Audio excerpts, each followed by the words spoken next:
Thank you for silence. Madam Vice President, Your Excellencies, distinguished guests, ladies and gentlemen, it's my very great pleasure this morning to welcome you to this, the 46th St. Gallen Symposium. And my name is Brian Griffiths, and I have the honor of being invited to be the chairman of this occasion. It's a particular pleasure to welcome, and very easy to do, anyone to this country of Switzerland, to this medieval city of St. Gallen with its World Heritage Site, the Abbey. And we have two bishops, Bishop Marcus and Bishop Ivo, with us today. And also the campus of the University of St. Gallen, which is a first-class international university. Some of you I recognize from previous conferences, and thank you for coming. Some of you have traveled a long distance, and it's your first time. Whether you were a speaker, a participant, or a student, a very special welcome to you. And a special welcome to the leaders of tomorrow who have come, roughly 200. I know you'll enjoy the experience of the conference. I have. In past ones, you'll meet interesting people, you'll hear new ideas, you'll engage in serious discussion, and I'm sure you'll also have some fun. For me, this is the 19th consecutive conference I've come to in St. Gallen. And the reason I come is not because there aren't other things to do or other conferences to attend. And in fact, I should be today at the House of Lords. But I come here because this is a very special, next week is the state opening of Parliament by Her Majesty the Queen. So today is the last session of this Parliament, and there's what's called a ping-pong between the House of Commons and the House of Lords, because people want to get legislation through. The Commons say one thing, we, the Lords, say something else, and the thing is ferried across the Palace of Westminster. But so I'm missing that fun today. Why is it different? Well, the first reason it's different is that it's here in St. Gallen, named after an Irish monk, Gallus, who legend has it that he was helped by a bear. And actually, the deacon who led him to this valley described it as a bleak and wet valley. And I think this morning we could agree with that. It reminds me of home. Secondly, one reason I love this symposium is that it's multidisciplinary. You know, so often we're all in different silos, scientists, people in the arts, people in law, people in banking, and so on. But it's interdisciplinary, and therefore this seminar is a conference, a marketplace of ideas. So we will discuss economics, politics, philosophy, ethics, business, innovation, sociology, and so on. And this year, the subject chosen is economic growth, the good, the bad, and the ugly. Thirdly, this conference is really interesting because if it has a strapline, the strapline of the conference would be the leaders of today engaging with the leaders of tomorrow. So you'll be confronted with many new ideas, perhaps from people like myself, considerably older than you, or you, considerably younger than me.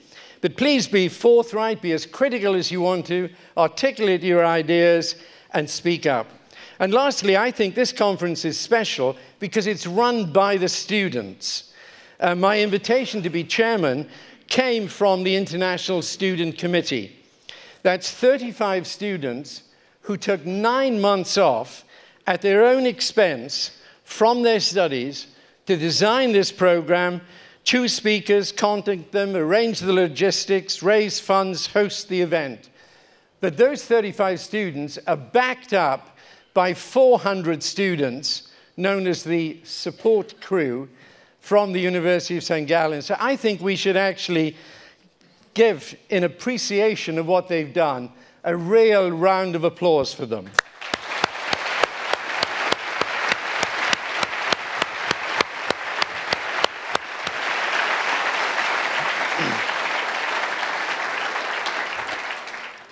I'd just like to say something very briefly about the subject, the good, the bad, and the ugly, in terms of economic growth. The good we know about from economic history. Sustained economic growth through market economies has transformed our world in an unparalleled way.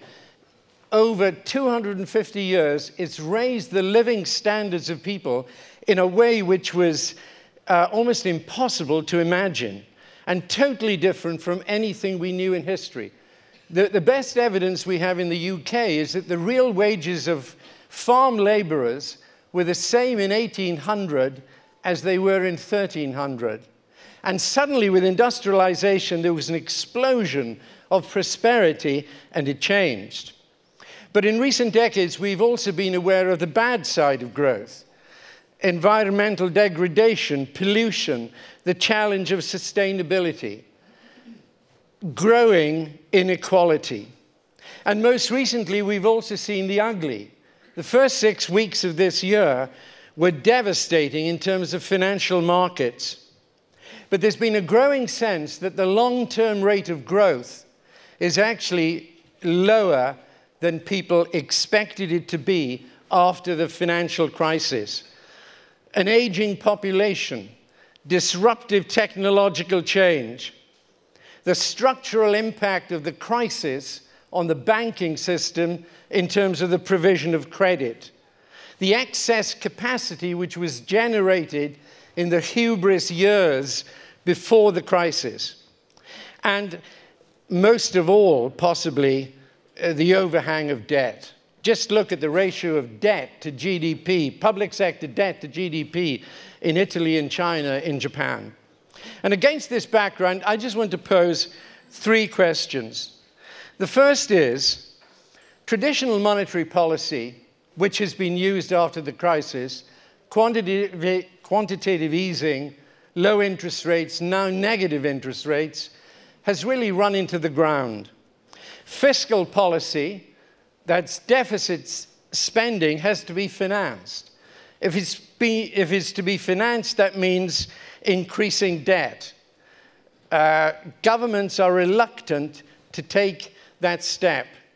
And the question I want to put, therefore, that I put to myself and I put to you is this: are we now so short-term focused in monetary policy, fiddling around with interest rates, and in fiscal policy, where we are limited in what we can do, that we need to think once again whether we need a longer-term perspective and longer-term rules for monetary and fiscal policy if we are to have sustainable growth. In terms of the bad side of growth, I think the argument on the environment has been won. The public supports leaders of countries and politicians taking action to deal with it.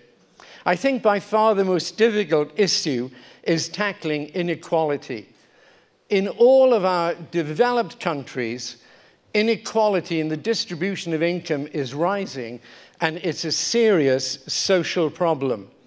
So the question is, how can we make sure that economic growth is inclusive, that everyone is benefiting from it? And it's not just about tax increases.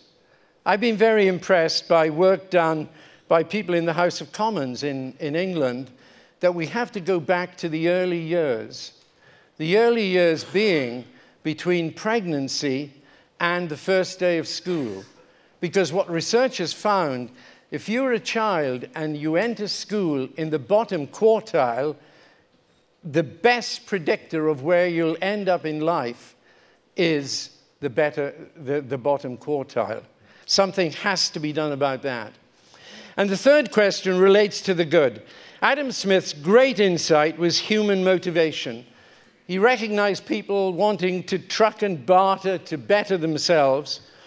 He recognized that well-defined property rights were very important within the rule of law. And then the freedom to transact and to trade.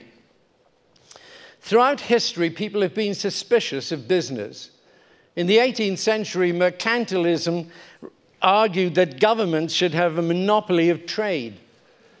Marx said the way forward is the state ownership of enterprise.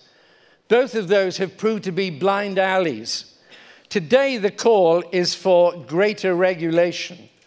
But regulation is a form of taxation. Regulation, I believe, is absolutely essential.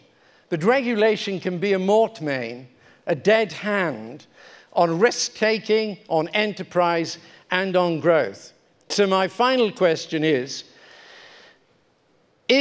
regulation, the extent of regulation we are now seeing in a typical market economy, is it proving a disincentive to risk takers, the very mainspring of economic growth?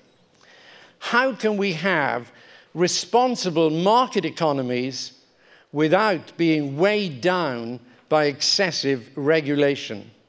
These were my top questions as I thought about the issue. I'm sure you'll have yours.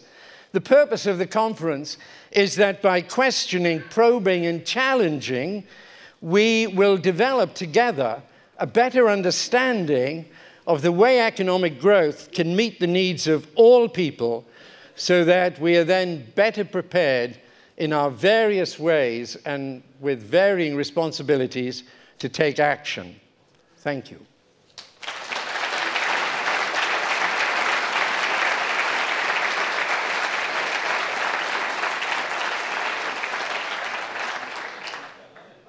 We now have an innovation. And the innovation in my chairman's reader uses a French word. Why French, not German or English, I don't know. But there is a new kind of person called a conférencier. And I'd like to welcome two charming people, highly professional young ladies, who are this year's conférencier. I think I've got it right. I can say a little French. Lovely to see you. It's lovely to see you. Lovely to see you. I'm going to introduce them, and they're then going to tell you what they're going to do. It's so complicated, I wouldn't try. So firstly, there is Priscilla. Priscilla, lovely to have you here. Priscilla has been one of the leaders of the Tomorrow community.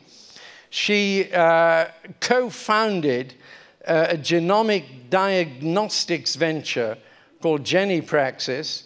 She's also been in investment banking and in business development. She is currently the director of the Mentor Network at the Yale Enterprise Institute, from which she graduated. And I take it you are an American citizen. In Brazilian. Oh, Brazilian, a Both. Brazilian citizen. You've escaped to Switzerland from Brazil. Good time to do that. And then on her right, and my extreme right, is Bree Romold. I hope I pronounced that correctly. Who's from Australia. Or in England, we always say Australia to get it right. She is at present working in Geneva at the International Trade Center. She's previously been involved in consulting and in the media industry in Stockholm, and she's also been involved in Australia. So I'm going to leave it to these charming ladies to tell you exactly what they're going to do. Thank you. Thank you.